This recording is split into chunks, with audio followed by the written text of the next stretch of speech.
It's June 15th, 2021, and this is the first in-person meeting of the Board of Water Commissioners for this year. I'd like to welcome our town administrator, Tom Mayo, back from his recuperation. Thank you very much. I want to call to order. And I'd like to welcome our newest commissioner, Liz Klein. Thank you. And with that, I'll call the meeting to order. The first item on the agenda, which is the approval of minutes, we will defer to our next meeting, which will be on June 22nd. And I'll turn to the next item on our agenda, which is a preliminary discussion of the Weir River Water System proposed fiscal year 2022 water rates. And for that discussion, I would like to call up Russ Tierney, who is our water superintendent. And I'd also like John Asher to come up, who was the chair of the Water Company Acquisition Study Committee. So Russ, please. Yes. Take it away. Take it away. So, as everyone knows, the town took over the water system on August 1st of last year. And one of the decisions by the water commissioners at the time was to not have a rate increase for the first year, which we held true to that. After reviewing everything that we've gone through this year and looking at the potential repairs and costs, we want to propose a 10% increase, which is in line with what was discussed throughout the entire negotiations. The 10% increase we did outline in a spreadsheet, which takes each individual type of charge in the existing structure, adds 10% to it to show residents exactly what their costs will increase by. But in a short sense, it's a 10% increase across the board on the water bills, except for the MRAM. The MRAM is going to stay at the flat 2%. We did post this on the website. It is available for people to go on and look at and review. And after tonight's meeting, we may put it a little easier to get to after we have a discussion about where we want to put it officially for people to review. And again, these are proposed, and they're up for review and then discussed next week for a vote, hopefully. So could you put this in historical perspective for us in terms of the last time we had a rate increase, what that increase was, what typically the rate increases have been? And I know that the gentleman to your left has a lot of historical. I'm going to defer a little bit to Joe. We haven't talked about this. Michelle and I were reviewing everything, and it didn't get too confusing for us, but it got a little confusing. But we are very positive that it was more than 10%. It was typically in the 10 to 12% range. There was a larger increase. I think it was 18 I saw on the spreadsheet. So this is definitely a smaller increase than the last time they got increased. And we are very comfortable with this increase, that it's going to help us progress forward with everything we need to do in the water system. And when you say the last time it was increased, It was 2008, well, FY18. I think it was FY19, FY19, but it was actually July of 2018. Correct. Yeah. Right. Correct, FY19. So this would be it'd been 3 years since the last increase. Correct. And that is consistent with what was told to the community in terms of when rate increases would be happening. And it is consistent with what has happened with Aquarian prior to us taking over the system. Yes.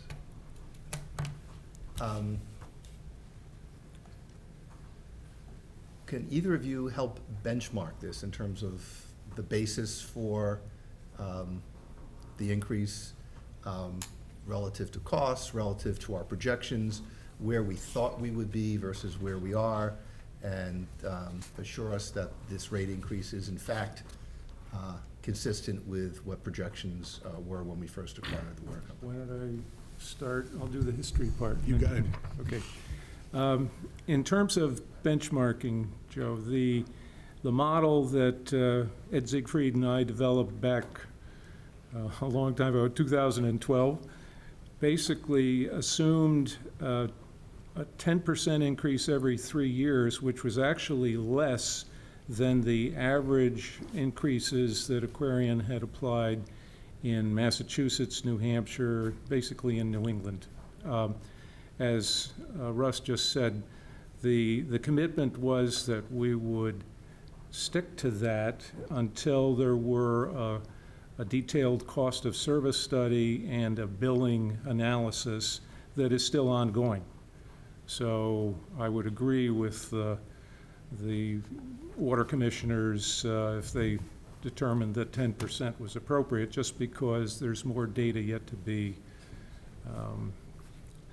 obtained in terms of the real cost of service. And as we said throughout the analysis and the town's deliberation, there was clearly an understanding that there needed to be more money expended on capital improvements, and I think Russ will speak to that. So the 10% is actually pretty conservative, given the needs of the system, and actually given the amount of money that was expended on capital during 2019, both before and after the town meeting's vote to acquire. I think we spent upwards, just close to $3 million on capital in that year, which is more than Aquarian ever spent. So am I correct that 10% is consistent with the model that was used to forecast revenue? Absolutely. Right. And in fact, the 10% increase that Russ just mentioned was deferred a year. It would have occurred a year ago, because the original filing by Aquarian was in 2017. That was their filing with the DPU. So there would have been an increase in 2020. And can either of you talk to us about the procedures that will be followed to implement any increase in rate should we approve it? Because this is going to be different than what was previously done with, obviously, with a publicly owned company. And then after that, if you can talk about, if you can, the specific uses of funds. And then I'm going to turn it over to my colleague Liz Klein for her questions. So within the rules and regulations, there is an establishment of rates section that we will follow a lot closer in the second year than we did this year. This year was a different year because of the takeover, the advisory committee getting put together, the residents from Hingham, Holland, Cohasset. That board has been put together, and we had actually our first official meeting. We discussed the rates with them, the rate increase, and across the board, they all were very in favor of the 10% because they saw the work that needed to be done. The establishment of rates, so each October, a notice will go out and be sent to customers of the rate public meeting increase public meetings. We'll attend those public meetings. It says here that the town administrator will submit the Weir River Enterprise budget recommendations that we will develop for Tom to give to everybody, and it's inclusive of the capital, which is a separate item, but it will be within that. The Citizen Advisory Board will then, each November, we will discuss the final rates with the Citizen Advisory Board, get their input, and see how they feel about where we are with everything that we're doing. I can tell you that Citizen Advisory Board is very active. They're a great bunch. I'm very impressed with them so far, with the one meeting that we had, official meeting that we had with them, but I've talked to each of them separately, and their ideas are great, and they like everything that's going on. So then we'll conduct public meetings in December and January to discuss the rates. And members of the Citizen Advisory Board will advise the Board of Water Commissioners on proposed water rates. So they're going to help us determine what they feel are appropriate for the towns. The advisory committee should then recommend the Weir River Water System Enterprise budget and any associated warrant article recommended by town meeting for consideration. So it is the town of Hingham's town meeting that votes on it, but those 6 individuals will have input on what the budget will look like and where we're going to expend the money. Rates capital on the Weir River Water System Enterprise budget shall be voted on in the annual Hingham town meeting in each April. So next April, we'll vote on the rates, the budget, and what's going to happen going forward. Like I said, we were a little behind due to the transition. We've been discussing this since day one, and without the advisory committee in place, we had to do it on our own, which we did. To talk to you about where they're going to expend the money is, the town and the Board of Water Commissioners and the committees that oversaw this whole thing told everyone that we would try to spend about $2.7 million per year in capital work. It's very easy to spend with the age of the system. We've been watching it and monitoring it very closely. We will spend about $1.8 million this year, but we did roll the other money into next year. So over the 2-year period, we will spend the 5.4. The biggest job that we're going to be doing with the $5.4 million is Atlantic Ave. So the town of Hull is reconstructing Atlantic Ave completely. That actually got put on our lap very late in the game. We were already working on some other things, and it came to me, and someone had asked, do you have this? And I'm like, no, we don't have this. So what we did is we reappropriated some money to get that designed and get it in the ground. So a few jobs we were gonna do next year have been put off to FY '23. They're not jobs that really had to be done right now, because Hingham and Hull were also very nice to put off their paving. So it's been a really good discussion between Hingham, Hull, DPW, myself, and everybody on how we're gonna allocate the money and what streets we're gonna allocate it to. So Hingham has already put 2 streets off of being paved. I know the residents may not be happy about that, but we really want to put the water mains in those roads, so we absolutely just push those paving jobs off 1 more year. The other place is the treatment plant. Right now, we're gonna spend about $500,000 rebedding filters 3 and 4. Yeah, we discussed that one before. Yep, filter 3 should be done the first 2 weeks in July. Then we're gonna step on to filter 4, and then put out the bid filters 1 and 2, hopefully in the fall, no later than the spring of 2023. Great. The other place is just the interior of the water treatment plant. Needs some paint, there's a lot of things that need to be done, so we're gonna, do our best to coordinate it. The biggest part of this whole thing is the rate study that is being done by Abraham's group and the capital study that's being done by Environmental Partners. We've all been working together as one group, and they're gonna go hand in hand. So as soon as the capital study is done, Matt will then take those recommendations, put them into the rate study, and develop the spreadsheet that we do have as a draft that looks very good. It's very promising that we can get all the work done we want to get done. And at some point, we're going to know exactly where we need to be for the next 20 years. So everybody's been working really hard on this. I think that what we have for drafts is some really great information. We will share with everybody once we finalize the drafts. But the money will be well spent. Thank you. Joe, could I add on to that for a second? I think Russell's highlighting a couple important points about the advantages of public ownership and where we find ourselves at this point owning the system. One is just the coordination with road work and other utilities between the 3 communities. That was more of an issue before under private ownership, so we can make sure that our capital dollars that are being invested through other programs like DPW are all in coordination, and that when we're opening the roads, we're doing it all at the same time and kind of taking care of the pipes and other things under the ground. Another piece is, he mentioned the rate setting process, and that being a public process that all 3 communities can go through as we start the true formal process this fall, whereas before it was a little bit obscure, the state was involved, and we really didn't have a say in the private entity and how they set their rates up. So that's something that's more in our control and in the public realm now. A third one he mentioned is the town's capital commitment that we made in terms of reinvesting more in our system and taking care of this infrastructure. And then I think the fourth is, we talked this whole time in the lead up to the acquisition about having slower and lower rate increases, and that's the 10% that we budgeted for every 3 years.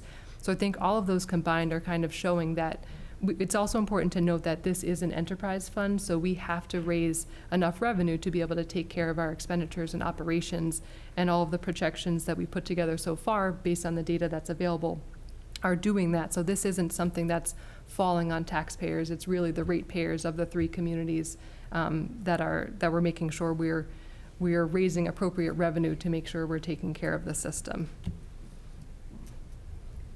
Liz? So just to clarify, or just reinforce something you said, Michelle, so the expectation is that it is a 10% increase every 3 years? As of right now, until the rate study is done, yes. Okay, and what is the timeline for the rate study? We should have a draft of the rate study by the end of the summer. So Okay. I'm hoping it's in line with the October of the new rates for next year. Okay, The only holdback with it right now is the hydraulic model had not been duly calibrated, and we were having some issues with calibrating it, so we had to go and get them a few more nodes. But EP is working very diligently with Suez to get that calibrated. That is an important part of this whole thing, because it tells us about tanks and what lines we have to replace next and things like that. So that'll help Matt with the rate study. But on top of that, like I said, it's only set it back a few months, not a long time. Okay. We were anticipating late summer anyway, so it's a few months off. okay, great, great. We will be able to have this discussion anyways in October, even if it's not completely done, but like I said, we do have some draft reports, so we're good. Okay, And one of the goals of the rate study, sorry, John, is to simplify the rate structure a little bit more so that it's not, multiple pages with multiple charges on your bill, that it's a little bit more clean and easy to understand there. sorry to interrupt you. Just the 10% rate increase every 3 years, that's what the financial model used that projected, now with the interest rate that was secured when the system was acquired, our projection of about $78 million worth of savings for ratepayers. But that wasn't a commitment that was what the actual rate increases would be. Right. It was more just the financial feasibility that the model projected. So Understood. it could be higher or lower, and I think a lot of that will be driven, as Russ is saying, by better understanding of the capital requirements for the system. Sure, okay. Has the Citizen Advisory Board heard feedback from citizens yet? No. No, When we okay. had our meeting last week, it was kind of the first The official first. meeting we had. Okay. So, but we did post this on the website for people to go look at. Okay, great, great. Is there specific outreach to Cohasset, Hull, or even Linden Ponds? I know they're a separate. On the rate increase? So we are gonna, once we talked about it tonight, I wanted to make sure we had it out there. We are gonna use the notification system to let residents know that this is on the website for people to review. Okay, And that touches every, That touches everybody that's in the system. every Okay. user. of the There may be other ways we can do it, but that was our first approach, was to absolutely just put it on a notification system that the proposed rates will be posted on the Hingham website, which is the Weir River Water website. right. But again, the Citizens Advisory Committee is made up of Hull, Cohasset, and Hingham, so Right. they're all being touched in that matter. But I have had conversations with the town administrators in both. Okay, great. And one of the things that the Citizens Advisory Board discussed last week at their meeting was helping the town with some messaging, or helping the Weir River Water System with some messaging about the rate increase, so that people understand why we're doing it, what it's supporting, et cetera. Okay, In the future, I think it'll be more, better, more messaging. It'll be earlier in the year. It'll be more detailed. But I can tell you that the good news is, with the rates we currently have, and, we definitely want to have enough money to do the things we want to do, but we spent over $1 million fixing a lot of things in this water system under the current rate structure, and the system is doing well, financially and budget-wise. great. Excellent. Could you just explain a little more about the RAM, just for lay people that might not understand? So what that is that was a way to secure funds and start to bank money for repairs of water mains and capital improvement works throughout the system. Okay, and that'll be 2%, right? That'll stay at 2%, Stay at correct? 2. Okay.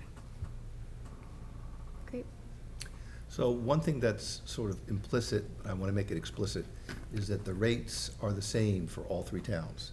Correct. So this is not a Hingham rate and then a different rate for Hull or Cohasset. It's one unified rate. Correct. Correct? And the messaging that Liz was asking about, when residents have questions, to whom do they address those questions? To their respective town members of the Citizens Advisory Board, or to you? Where will that communication be funneled? So questions on the rates can absolutely go to the Citizens Advisory Board, because they're gonna then send them to us. And if someone wants to contact me by email, but I will also include our chair of the Citizens Advisory Board, because I think that person needs to be kept in the loop with anything that we're talking about with the residents. Yeah, and I would hope that the board would actually be the first line, because they're in touch with. Yeah, and that's what we and discussed at our, that is yes, one of their missions. Yep. And you can access their names and contact emails and stuff through the website. through the website. Great. Good. Tom, anything else you'd like to add on this? Nope, just that the Citizens Advisory Board is made up, I don't know if we explicitly said this tonight or not, I know we've said it in the past, but is purposely made up of representatives from each of the three communities. So every community has people that they hopefully know, recognize, names, can reach out to, talk to about their concerns and get them addressed. Yep. I mean, I think it's important, and Russ and John mentioned it, is that one of the reasons that we acquired the water company is we knew the capital needs, and it was our intention to make sure that they be addressed. So this is not a circumstance where, oh my God, we got to raise rates because there's unexpected capital needs. Well, in fact, we expected that. There may be more as due diligence continues, but this is in fact the plan. This has been the plan for many years, and we're just following exactly what we anticipated doing. Yes. Great. So Is there a presentation of slides that we're expecting? Just looking up there, I just want to make sure. That's I'm not cutting that off. I'm not aware that this board has received any comments or questions from members of the public on this. Have you received? Nothing we've Not yet, received in no. our office. Okay, great. This is very helpful. No other comment, then we'll move to the next item on the agenda, which is the capital improvement update from the water superintendent.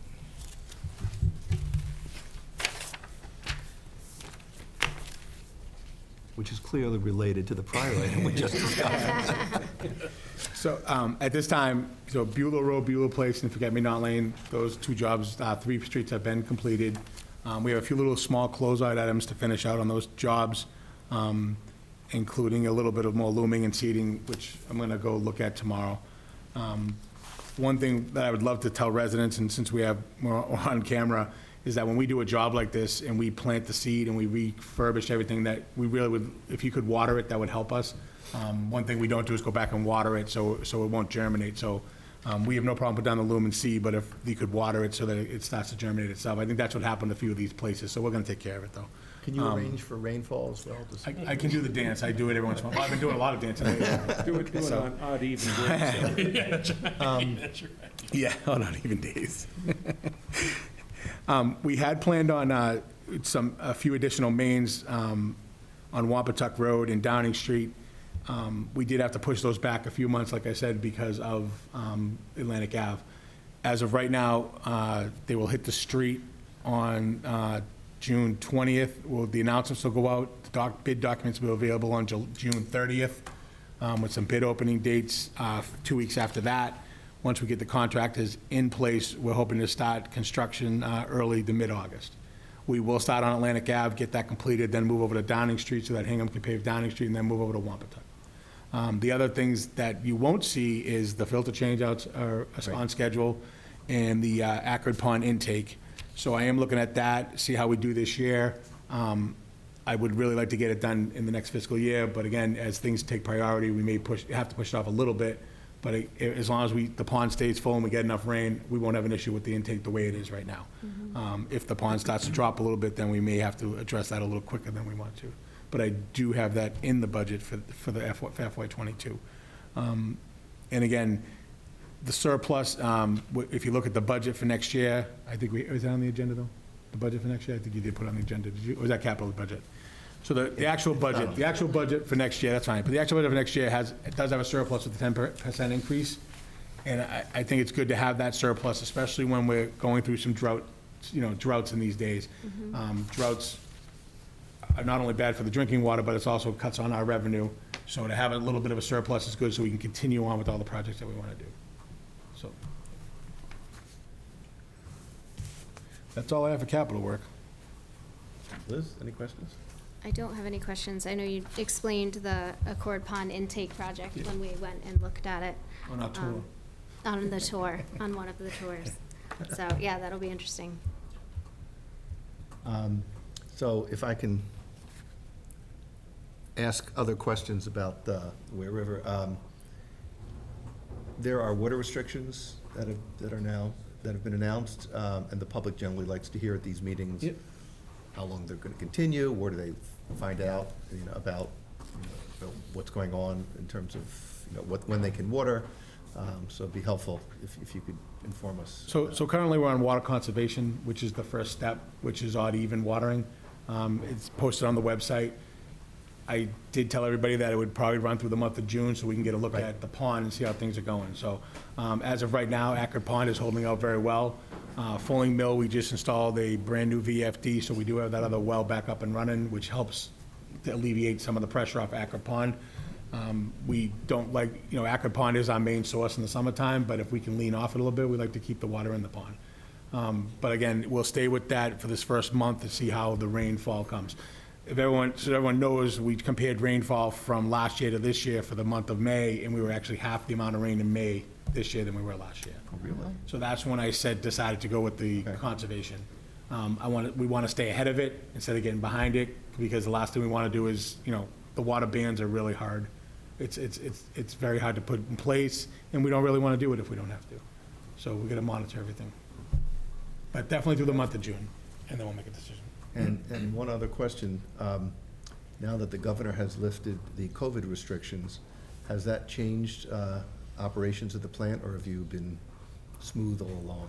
They've been smooth all along. I think Suez did a great job with, with their employees and safety, and, we didn't visit as much as we wanted to. I was very, good about it.